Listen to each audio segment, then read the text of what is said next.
நீங்க வலித்தது என்றும் நீங்கள் கூறவில்லை, வலிக்கிறது என்றும் கூறவில்லை, வலிக்கவில்லை என்றும் கூறவில்லை. நீங்கள் எதுவுமே கூறவில்லை.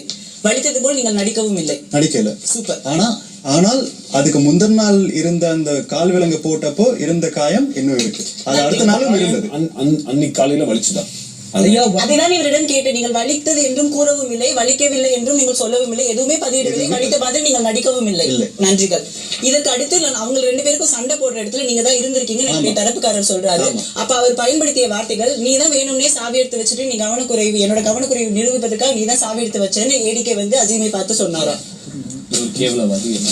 நீ ஒரு கேவலமானவன், நீ ஒரு மனுஷனா, உனக்கு மனசாட்சியே கிடையாது, இதெல்லாம் அவர் சொல்லியிருக்கிறார் தானே? உங்கள் முன்னால் தான் நடந்தது. அவர் இந்த வார்த்தைகள் பயன்படுத்தினார். மிக்க நன்றிகள். அவ்வளவுதான் ஐயா, இதை தான் நிரூபிக்க வேண்டும் என்று கூறினேன். இப்பொழுது எனக்கு பேச சந்தர்ப்பம் ஒரு செகண்ட், உங்களுக்கு டைம் வரும். அடுத்து அவங்க கூப்பிட்டுருக்காங்க. கால் வலிக்கிறது என்பதெல்லாம்